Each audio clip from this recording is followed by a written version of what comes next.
Om Shanti. Om Shanti. Good morning. मीठे बाप दादा के 4 तारीख के महावाक्य सुनते हैं। मीठे बच्चे, देह अभिमान तुम्हें बहुत दुखी करता है, इसीलिए देही अभिमानी बनो। देही अभिमानी बनने से ही पापों का बोझा खत्म होगा। सुख कौन देता है और दुख कौन देता है? देहाभिमान दुख देता है, इसलिए बाबा कहते देही अभिमानी बनो, आत्मा अभिमानी बनो। प्रश्न है, सतयुग में साहूकारी का पद किस आधार पर प्राप्त होता है? महाराजा महारानियों का पद कैसे प्राप्त होता है वो भी बाप दादा बताते हैं। और आज साहूकार पद कैसे प्राप्त होगा? उत्तर है, साहूकार बनते हैं ज्ञान की धारणा के आधार पर। जो जितना ज्ञान धन धारण करते हैं और दान करते हैं, उतना वह साहूकार पद पाएंगे, एवर वेल्दी बनेंगे। पढ़ाई पढ़नी और पढ़ानी है। बाकी विश्व महाराजन बनने के लिए बहुत ही रॉयल सर्विस करनी है। सब खामियां निकाल देनी है।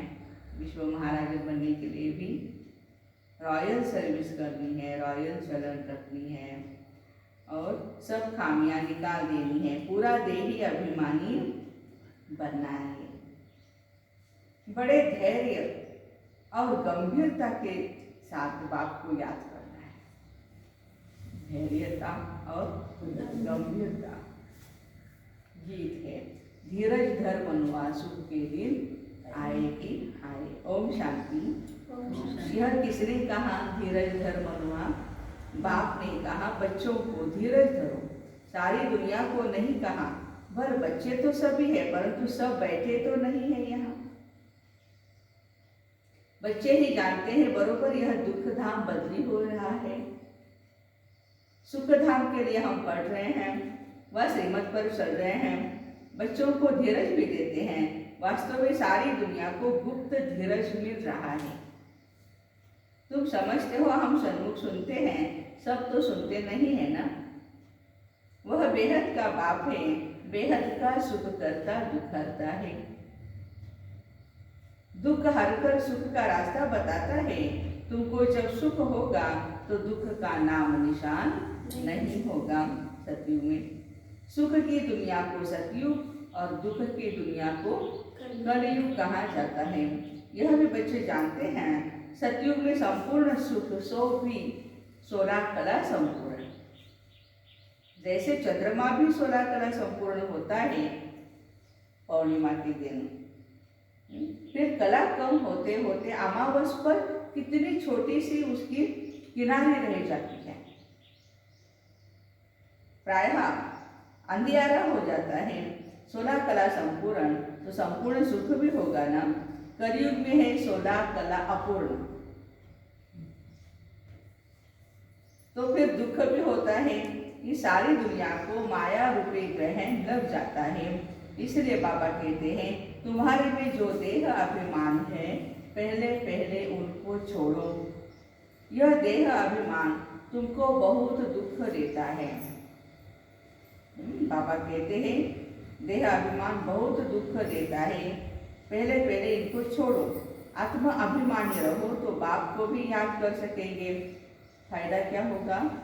आत्मा अभिमानी बनने से बाबा की याद आएगी।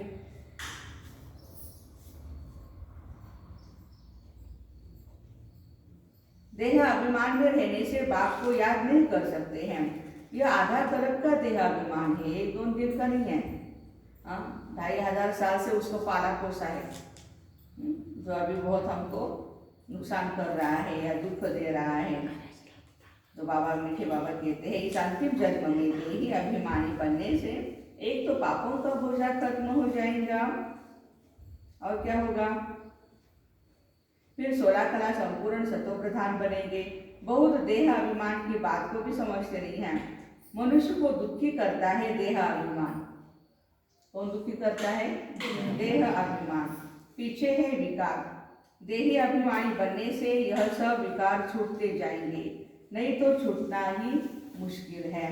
देह अभिमान की प्रैक्टिस पक्की हो गई है तो अपने को देही अभिमानी समझते नहीं है। इतना देह अभिमान कूट कूट कर भरा पड़ा है, आत्मा समझने में तकलीफ होती है। देह अभिमान की प्रैक्टिस हो गई, बाबा कहते इसमें सब विकार दान देना पड़े। पहले पहले देह अभिमान को छोड़ना है। काम, क्रोध आदि सब पीछे आते हैं। तुम्हारा बाप वह है। देह अभिमान के कारण लौकिक बाप को ही अपना बाप समझते हैं। अब मुख्य बात तो है हम पावन कैसे बने। पतित दुनिया में है ही सब पतित, पावन कोई हो ही नहीं सकते हैं। एक बाप ही सबको पावन बनाकर खुशी खुशी से वापस ले जाते हैं। अब तुम बच्चों को तो योग का चिंतन लगा हुआ है, जीते जी मरना है, देह अभिमान तोड़ना है, माना मरना। हम आत्मा बाबा को याद कर पति से पावन बन जाए। यह पावन बनने की युक्ति बाबा ने ही समझाई थी। अब फिर से समझा रहे हैं, कल्प कल्प फिर भी समझाएंगे। दुनिया भर में और कोई भी समझा नहीं सकते हैं। मूल बात है शिव बाबा को याद करने की। सो भी जब यहाँ आकर बीके द्वारा सुने, क्योंकि दादे का वर्षा मिलना है तो बाप जरूर चाहिए जिस द्वारा मिले। डायरेक्शन तो जरूर लेने हैं साकार द्वारा। बहुत बच्चे हैं जो समझते हम शिव बाबा से योग लगाए, ब्रह्मा को छोड़ दे। माना ब्रह्मा बाबा से हमारा कोई कनेक्शन नहीं, हम है ब्राह्मण लेकिन ब्रह्मा को नहीं मानते, ऐसे कहने वाले भी कई बच्चे हैं। तो बाबा कहते हैं शिव बाबा से सुनेंगे कैसे। कहते हैं हमारा ब्रह्मा बाबा के साथ कोई भी कनेक्शन नहीं है। ये उल्टी बुद्धि जिसकी है वही कहेगा ना ये।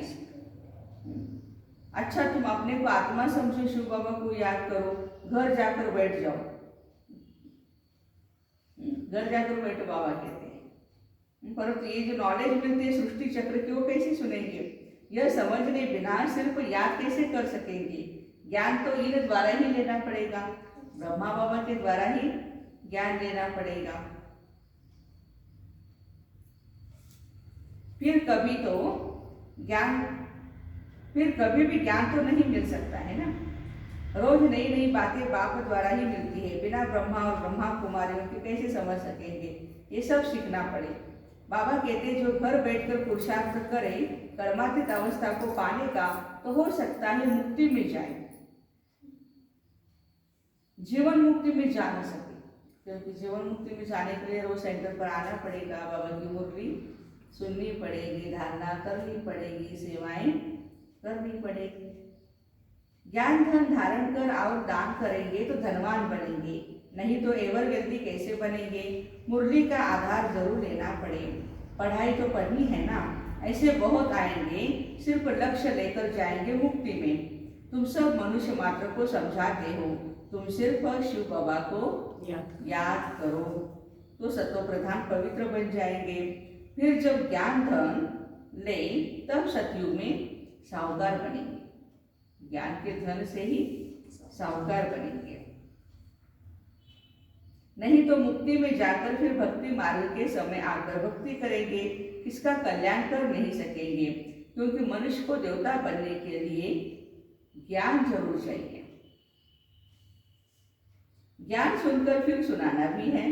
प्रदर्शनी में देखो कितना माथा मारते हैं, फिर भी किसकी बुद्धि में बैठता नहीं। आत्मा कितनी छोटी सी बिंदी है।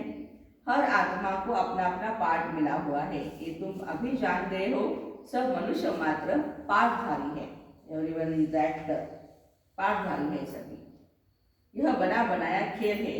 पुरानी दुनिया का विनाश भी होना है। गाया हुआ है राम गयो रावण गयो। कोई भी जाएगा, परंतु बच्चों को दुख नहीं हो सकता है। तुम जानते हो ये बना बनाया ड्रामा है, सबका विनाश तो होना ही है। किंग, क्वीन, साधु, संत सबको जाना है। सब मरेंगे, फिर कौन बैठ उनकी मिट्टी उठाएंगे। ये तो किसका नाम वाला करने के लिए करते हैं, इसमें कोई फायदा नहीं रखा है। मिट्टी मिट्टी लेकर के, जैसे जवाहरलाल नेहरू जी की मिट्टी पूरे विमान से पूरे भारत देश पर डाली थी उनके मरने के बाद। तो बाबा कहते हैं ऐसे वो खाली नामाचार करने के लिए करते, लेकिन इसमें क्या है, क्या फायदा है? न कोई उनकी आत्मा को सुख मिलता है। मनुष्य तो भक्ति मार्ग में जो कुछ करते आए हैं बिल्कुल ही बेसमझी से। अभी तुमको बाप कितना सेंसिबल बनाते हैं, घड़ी घड़ी इन चित्रों को आकर देखना चाहिए, चित्रों को आकर के देखना चाहिए बाबा कहते हैं। तो हमको बाबा पढ़ाकर क्या बनाते हैं, परंतु किसकी तकदीर में ही नहीं है तो अमल नहीं करते हैं। बाबा बहुत कुछ समझाते हैं जिस पर अमल करना चाहिए। बाप का बच्चा बनकर सर्विस नहीं कर सकते हैं। बाप तो है ही कल्याणकारी, कई बच्चे तो बहुतों का और ही अकल्याण करते रहते हैं, अकल्याण करते रहते हैं। जिनकी कुछ भावना भी होती है यहाँ के लिए, मधुबन हो, सेंटर हो, बहने हैं, उनके लिए भावना है उनकी, लेकिन उनके लिए भी उल्टा सुल्टा बोलकर भावना उड़ा देते हैं। ऐसे ऐसे बहुत विकर्म करते हैं। भूतों की प्रवेशता होती है ना, इसलिए गायन है सतगुरु के निंदक ठहर न पाए। इसमें बाप दादा दोनों आ जाते हैं। शिव बाबा की भी निंदा नहीं करानी है और ब्रह्मा बाबा की भी नहीं, और बहनों की नहीं, माताओं की भी नहीं। इसमें बाप दादा दोनों आ जाते हैं। निराकार को तो कोई कुछ कर नहीं सके, उनको क्या कहेंगे, ये तो भक्ति मार्ग में कह देते हैं भगवान ही दुख देते हैं और भगवान ही सुख देते हैं। सो भी अज्ञान के कारण ऐसे ही समझते थे। अब तो बच्चे जानते हैं अज्ञान के वश कितना बाप का तिरस्कार करते हैं। सर्वव्यापी है, सब में है भगवान। ऐसा कोई नहीं जो तमो प्रधान को सतो प्रधान बनाए और ही उल्टे मत देते हैं। परमात्मा सर्वव्यापी है। मनुष्य कितना मूल जाते हैं, तब कहते हैं ब्रह्मा के तन में परमात्मा कैसे आ सकता है, फिर किसके तन में आए, कृष्ण के तन में आए। ठीक है, कृष्ण के तन में आ भी जाऊंगा तो मुझे देखते रहोगे, मेरा सुनोगे ही नहीं, यूं भीड़ हो जाएगी, खिलाने में पिलाने में लगे रहेगी, सुलाने में भगवान आए हैं, भगवान आए हैं। अभी गुप्त रूप में आए हैं, फिर भी कोई बहुत कम जानते, फोटो में कोई और कोई में भी कोई।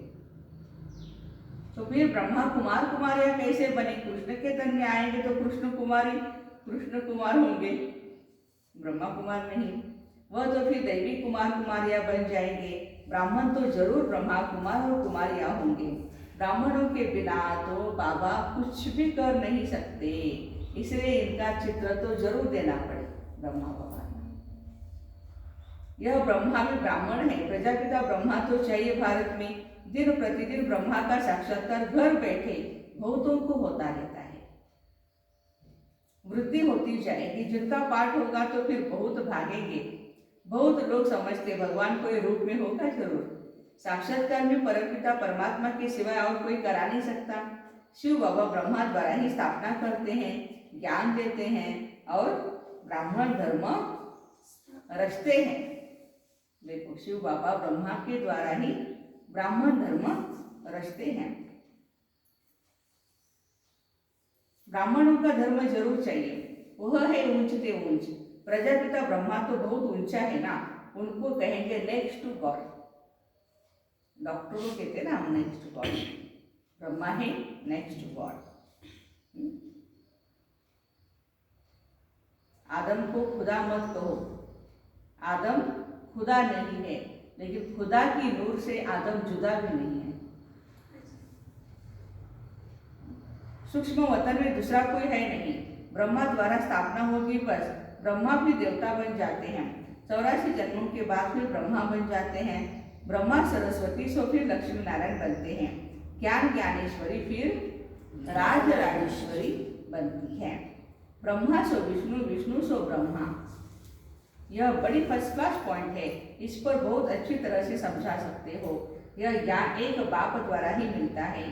प्रदर्शनी में अच्छी तरह समझाओ कि तुम ब्रह्मा पर मूंझते क्यों हो, क्यों कंफ्यूज हो रहे हो। किसी देहधारी को देखते हैं तो अरे ये तो शेठ जी है, ये तो जवाहिर है, जौहरी है, इनको क्यों बिठाए हैं, हमने इनको देखा है। लेकिन ये तो डायरेक्ट परमात्मा की क्रिएशन है। इतने सब ब्राह्मण ब्राह्मणियां हैं, पहले जब कोई ब्राह्मण बने तभी विष्णुपुरी के मालिक देवता बनेंगे।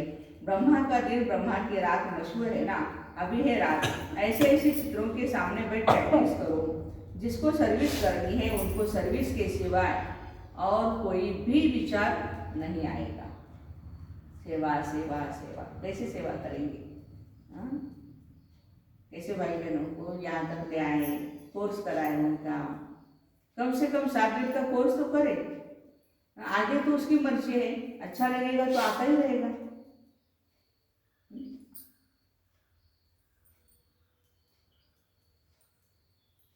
सर्विस पर एकदम भागते रहेंगे, बुद्धि में ज्ञान टपकता हो, अच्छी रीति झोली भरी हुई हो, तब तो उछल आएगी सेवा करने की।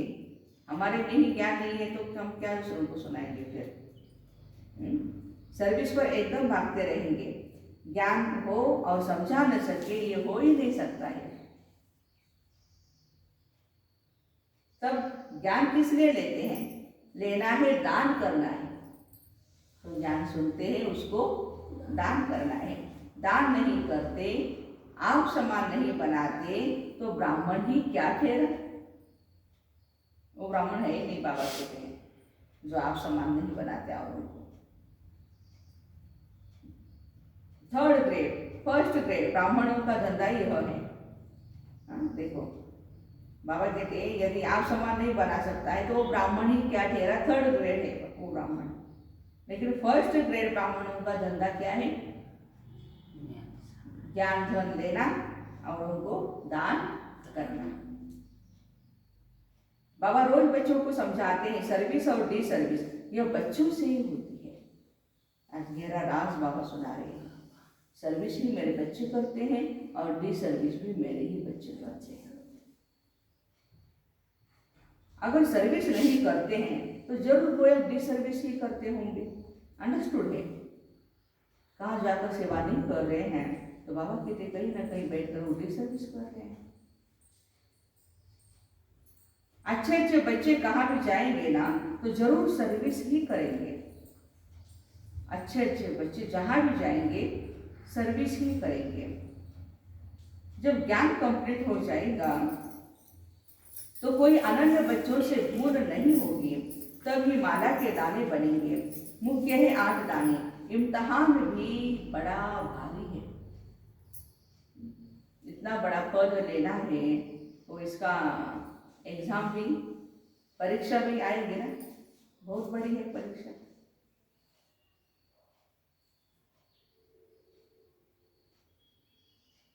बड़े इम्तिहान में हमेशा थोड़े ही पास होते हैं।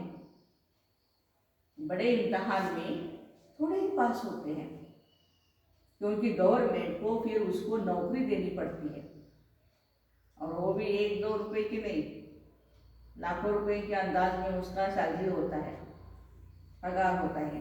बाबा को भी विश्व का मालिक बनाना पड़े, इसीलिए थोड़े ही पास होते हैं। प्रजा तो लाखों हो जाती है, इसलिए बाबा पूछते हैं महाराजा बनेंगे या प्रजा बनेंगे, या साहूकार बनेंगे या गरीब, बोलो क्या बनेंगे? महाराजाओं के पास दास दासियां तो बहुत होती है जो फिर दहेज में मिलती है। दहेज में मिलती 100 दासियां, देखो 1-2 नहीं, 100 दासियां। पुरुषार्थ कर अच्छा पद पाना चाहिए, ऐसा होशियार बनना चाहिए जो सब कोई बुलावे। इनको बुलाओ, इनको बुलाओ, इनको बुलाओ, हमारे पास यहाँ आए, कोर्स कराए या लेक्चर दे या भक्ति कराए या समझो भोजन बनाने में भी आप एक्सपर्ट है तो बुलाए लोग आपको। नहीं इस माता जी को बुलाओ, ये बहुत अच्छा बनाती है। सब कोई बुलावे, अक्सर करके कईयों को बुलाते हैं, ये तो जानते हो ना। बाकी जिनमें लक्षण नहीं है उनको कोई भी बुलाते नहीं है। परंतु खुद थोड़े ही जानते हैं हम थर्ड क्लास है, कोई तो सर्विसेबल है, जहां तहां सर्विस पर भागते हैं। बाबा कहते हैं ऐसे भी बाबा के लाल हैं, सेवा के बिना नहीं रहते हैं, तो सर्विस पर भागते हैं। नौकरी का भी ख्याल न कर सर्विस पर भागते रहते हैं। कोई तो नौकरी करते भी नहीं है और सर्विस भी नहीं करते। ऐसे भी बच्चे हैं, क्यों नहीं सर्विस करते बाबा की? शौक ही नहीं है, तकदीर में नहीं है या ग्रहचारी है। सर्विस तो बहुत है, मेहनत भी लगती है, थक भी जाते हैं, समझाते समझाते गले भी घुट जाते हैं। इतनी सेवाएं बाबा के बच्चे करते हैं। ऐसे तो थर्ड क्लास वालों का भी गला घुट जाता है। वो कैसे? नेगेटिव बातें सुनाकर, व्यर्थ बातें सुनाकर गला उसका घुट जाता है। इसका मतलब ये नहीं कि उन्होंने बहुत अच्छी सर्विस की। बाबा जानते हैं अच्छी रॉयल सर्विस करने वाले कौन बच्चे हैं, अच्छी रॉयल सर्विस करने वाले बच्चे। परंतु कईयों में खामियां भी बहुत रहती है, नाम रूप में फंसते रहते हैं। फिर शिक्षा देकर सुधारा जाता है, नाम रूप में कभी भी नहीं फंसना है। देही अभिमानी बनना है। आत्मा बिल्कुल छोटी बिंदी है, बाप भी बिंदी है। अपने को छोटी बिंदी समझ शिव बाबा को याद करना बहुत मेहनत है। मोटे हिसाब से तो कह देते हो कि शिव बाबा हम आपको याद करते हैं, बहुत याद करते हैं मोटे हिसाब से, परंतु एक्यूरेट बुद्धि में याद आनी चाहिए। बाबा जो है, जैसा है, जहाँ रहते हैं वहां जाकर उसी रूप में स्थित होकर के याद करें, मैं जो हूं जैसा हूं। तो याद भी कैसे करनी चाहिए? बड़ा धैर्य व गंभीरता के साथ बाबा को याद करना है। इस रीति कोई मुश्किल याद करते, इसमें बहुत मेहनत है। अच्छा, मीठे मीठे खिलते बच्चों प्रति माता पिता बाप दादा का याद प्यार और गुड मॉर्निंग। रूहानी बाप की रूहानी बच्चों को नमस्ते। हम रूहानी बच्चों की रूहानी माता पिता बाप दादा को याद प्यार गुड मॉर्निंग और नमस्ते। वाह बाबा वाह, शुक्रिया बाबा शुक्रिया। धारणा के लिए मुख्य सार पहली पॉइंट है, अपनी झोली ज्ञान रत्नों से भरपूर कर दान करना है। इसी धंधे में बिजी रह फर्स्ट क्लास ब्राह्मण बनना है। सेकंड पॉइंट, कल्याणकारी बाप के बच्चे हैं, इसलिए सबका कल्याण करना है। किसी की भावना को तोड़ना, उल्टी मत देना, यह अकल्याणकारी का कर्तव्य कभी नहीं करना है। वरदान है, आत्मिक उन्नति के साधन द्वारा सर्व परिस्थितियों पर विजय प्राप्त करने वाले अकाल मूर्त भव। जैसे शरीर निर्वाह के लिए अनेक साधन अपनाते हैं, ऐसे आत्मिक उन्नति के लिए भी साधन अपनाओ। इसके लिए सदा अकाल मूर्त स्थिति में स्थित होने का अभ्यास करो। जो स्वयं को अकाल मूर्त आत्मा समझकर चलते हैं, वह अकाले मृत्यु से, अकाल से, सर्व समस्याओं से बच जाते हैं। अकाल मूर्त आत्मा समझने से क्या क्या फायदे होते हैं? अकाल मृत्यु से बचेंगे, अकाल जो आता है या निसर्ग का, नेचर का, उससे भी बचेंगे और सर्व समस्याओं से बच जाते हैं। मानसिक चिंताएं, मानसिक परिस्थितियों को हटाने के लिए सिर्फ अपने पुराने शरीर के भान को मिटाते जाओ। उसके लिए बाबा ने कहा था ना कि मैं फरिश्ता हूँ, फरिश्ता हूँ, फरिश्ता हूँ। पूरे दिन में निराकारी सो आकारी फरिश्ता का अभ्यास बढ़ाओ। स्लोगन है, कोई भी बात जो बार बार फील करता है वह फाइनल में फेल हो जाता है। छोटी मोटी बातों को यदि बार बार फील करता रहेगा इसने ऐसा क्यों कहा, ये क्यों ऐसा करता है, क्या कर रहा है। तो फीलिंग की बीमारी जिसको है तो बाबा कहते फाइनल में वो फेल हो जाएंगे। इसलिए हमें इसे दूर रहना चाहिए, फीलिंग प्रूफ बनना है। तो ऐसे ही आत्मिक उन्नति के साधन द्वारा सर्व परिस्थितियों पर विजय प्राप्त करने वाले अकाल मूर्त भाई बहनों को ओम शांति। Have a nice day.